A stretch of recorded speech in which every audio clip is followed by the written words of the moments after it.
Today we're going to analyze the Prelude from Bach's Cello Suite No. 1 in G major. Now, why do we need to analyze a piece? Well, there are two reasons.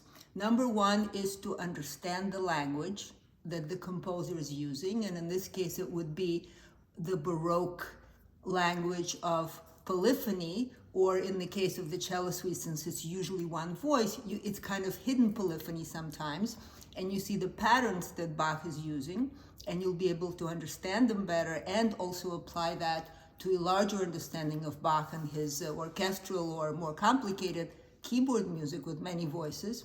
And the other reason to be able to analyze the piece is to have a fuller experience when you practice something, because if you're just sitting and mechanically going through the notes, your experience isn't exactly as involved and as interesting as when you can keep track of exactly what you're playing. It's kind of like reading a beautiful poem in another language, and you know that it's beautiful and you can pronounce the words, but you don't really know exactly what each word means. And of course, the best way to express something is if you understand the meaning. So as far as this particular piece, there are many analyses of this piece by cellists, and that's absolutely wonderful. And usually as cellists, they tend to emphasize the harmonic structure. If you look at a master class, for example, of someone famous teaching this piece, you will see that they're usually telling the students not to be too expressive, not to try to do much in one measure or the second measure, just because these are just kind of warm-ups in the key of G major. Next chord, there's a different key. So the cellist will point out that there are different keys at play. And harmonic analysis is usually what we think of when we think of the word analysis. And what I'd like to offer is a different type of analysis within the harmonic analysis, which I would call motivic analysis, meaning that we're not just going to know what chord we're in, but exactly what patterns, what expression, what notes is Bach using in order to establish certain key seed elements of this particular piece, and then how does he develop them throughout the end of the piece. So we're not only going to know that we're in G major or C major, but we're also going to know what exactly is going on. So if you know what key you're in, but you don't really know what's happening while you're in that key, it will be like reading a story about someone who took the bus to work, and then after work went for lunch to a restaurant, and then came back to work, and then went to a cafe and came home, but you don't really know what happened. Was there a dialogue? Did the person meet a friend? Did they have an argument? Did they all go for a walk? Or what specifically was happening? So the events happen not as key changes as far as Bach's music is concerned, but as far as development of these little seeds, these little particles, these little patterns that Bach gives us. And it's fascinating to see how he develops them. So that's what I would like to look at with you today. As most of you know, I transcribed all 36 movements of the 6 cello suites for piano. And you can see the video of the cello suites we're talking about, of me playing it with my COVID hair from a few years ago. The process for me resulted in probably the most serious lesson ever I learned from Bach. And this is after having played Bach for over 4 decades, having played pieces that are a lot more complicated, polyphonically, harmonically, and technically. I did not expect to receive such a wonderful lesson from zooming in on just one melodic line, which is what we usually get in cello music. I mean, yes, we have a few chords, but basically we look at one line, and when we look at it through a lens of maybe someone who plays the piano, we can see a lot more things, because we're used to looking for various melodic correspondences, various patterns that repeat or develop. When we play the piano, we have a lot more to see, and all of a sudden, we're just looking at one line, we see the clarity, the amazing building blocks and the craft of Bach, which becomes just crystal clear. And that experience for me resulted in a very wide application and looking at all kinds of different Bach works for keyboard, and such a deeper understanding that I really thought that it was very important to share with everyone, so that all of you could zoom into this, and from that have a perspective on then zooming out and seeing the same patterns and the same significance in more complicated works. So let's get to it. the very first measure of Bach's Prelude from Cello Suite Number 1 in G major sounds like this.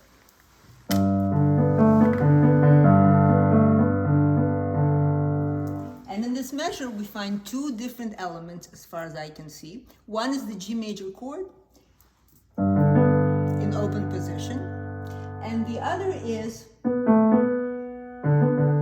the lower neighbor motif or a mordant or embellishment. Objectively, it's an embellishment and wavering down of the mediant of the note B. And there's also back and forth between two notes. So there's the element of stability, which is the G major chord, and then the instability where the notes are wavering.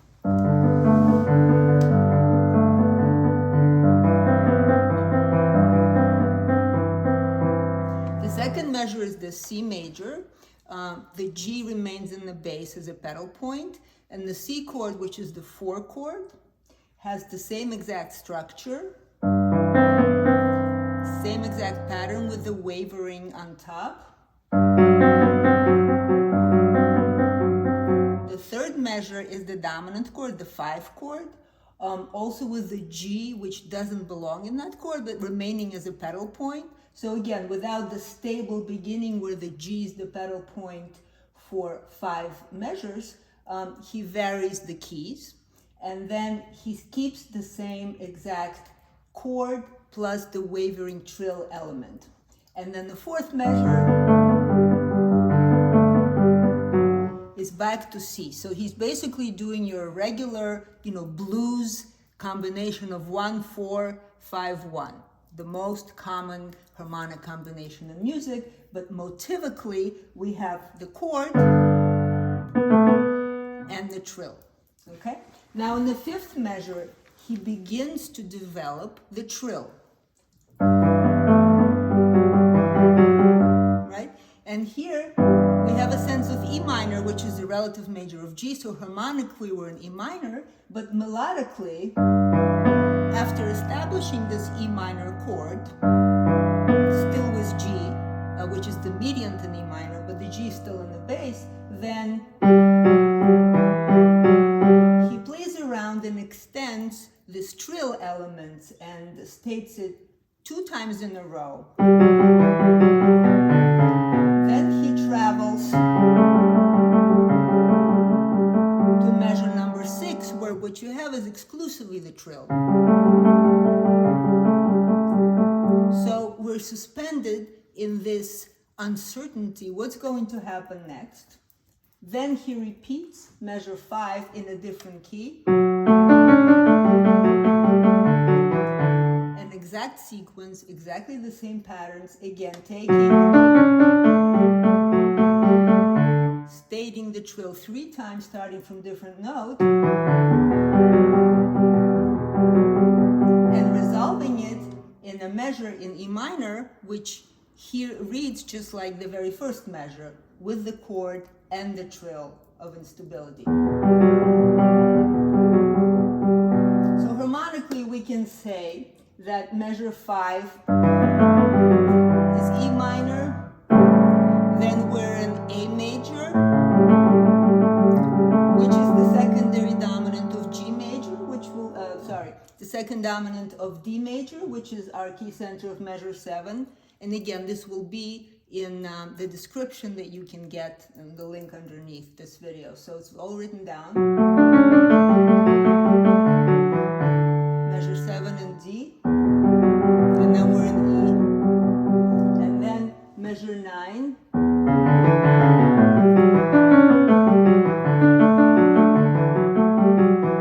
Measures 9 and 10 are transitional into the next section, and they basically involve different scales.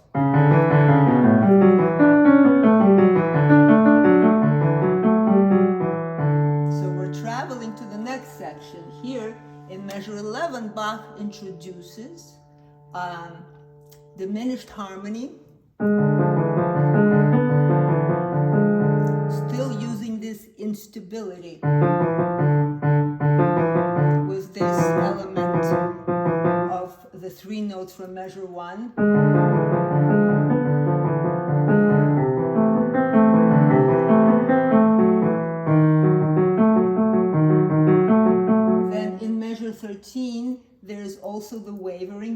it's thirds apart, and we're again in a diminished harmony, starting with G sharp. And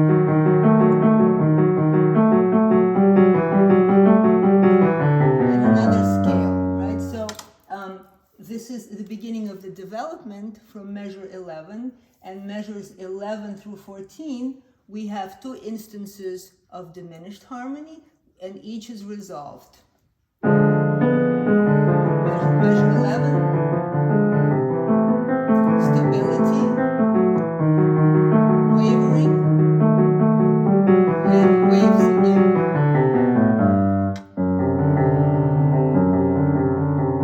In measure 15, we have something that's already similar.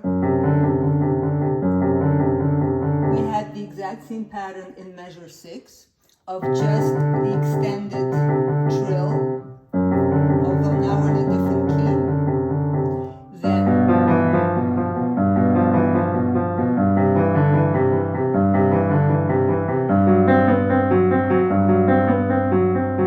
I just play 3 measures in a row, 16, 17, and 18, which conform to the exact pattern from number 1, measure 1.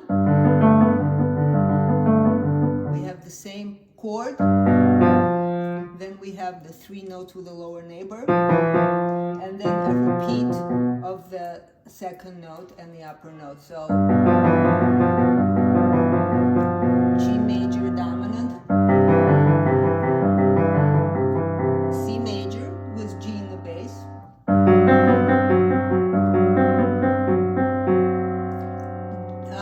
D dominant major, which is, by the way, the same as measure 3, but the same pattern. And then, starting measure 19, we have another transition where we basically have a scale leading us into something. But it starts, interestingly, with the very beginning. The first 5 notes, or actually 6 notes of the piece, which we have in measure 19, where I am right now. And then Bach brings us all the way down to a key of A major with dominant. And the next measure is a D major chord with a C, but still the pattern is exactly the same.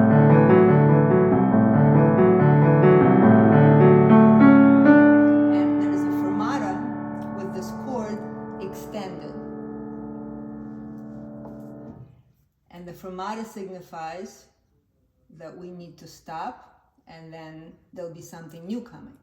And the new part is an extensive scale-wise passage, which pretty much goes from really from measure 23 through 31, where there's another pattern, but we're basically done with the initial material, and it's completely improvisatory, using the scale.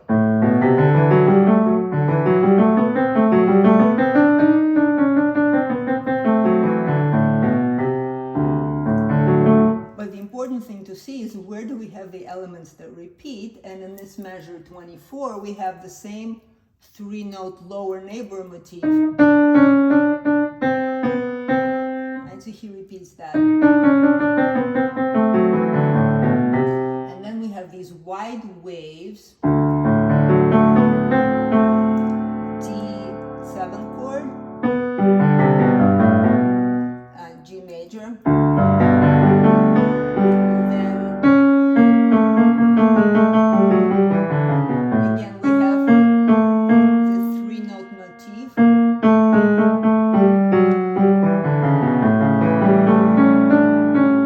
A major dominant chord. This is the second half of measure 27, if you're following. And then we have a very long measure, well, a long passage in D major, which is measure 28.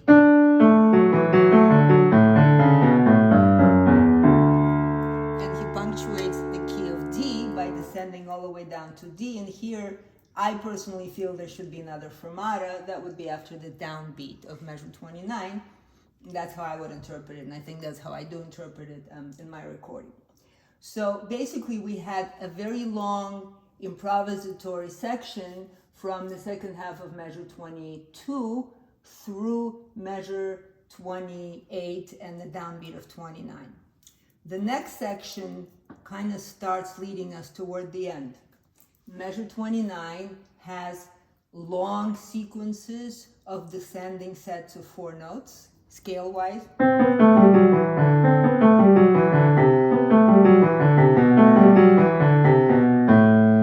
And they sound like scales, but really what he's doing is he's stopping a D, C, B, and A. And these would be respectively the third and the first beats of measure 29 and 30 through the downbeat of measure 31. So these are the important strong beat of the measure and the third beat in 4/4 time. So he not only does a scale, but he also gently inches down toward this dominant of A, which he then sticks to for a very long time. So he starts the setup of the A, which will eventually lead to D, because A is dominant of D, and then the D, which is the dominant of our home key, G, where we'll be arriving to.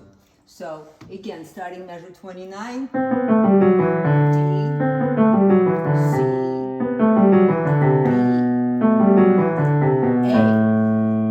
And then we arrived at measure 31, where he basically plays A, how many times a measure? 8 times in a measure.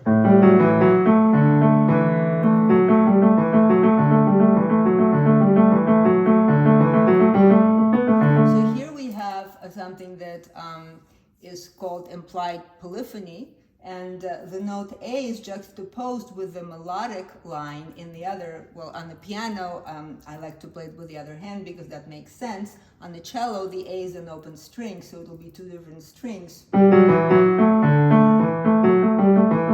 So the melodic line is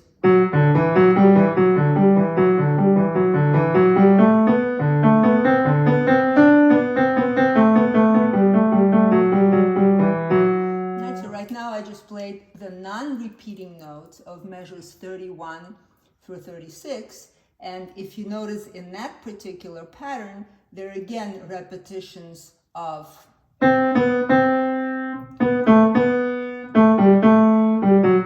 those 3-note sets with a lower neighbor in the middle. So again, it sounds like this.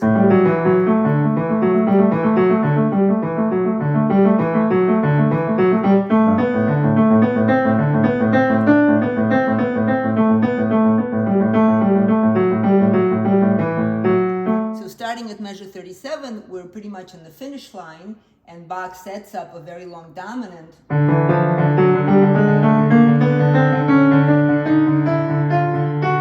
The D dominant in the lower voice, and the chromatic scale, which is a very dramatic device, in the upper moving voice, which leads up to our final 3 measures, which again establish the key of G.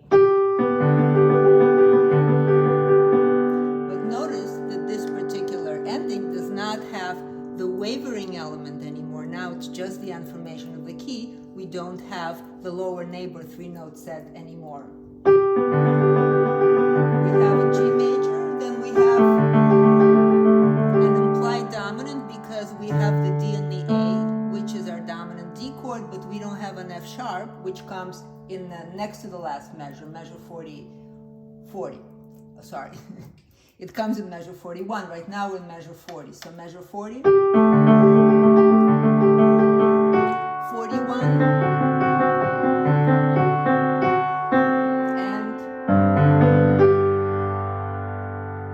our final measure in G major. I personally, I think added the D here in my transcription because I feel that on the piano, it's more stable, and we have the D held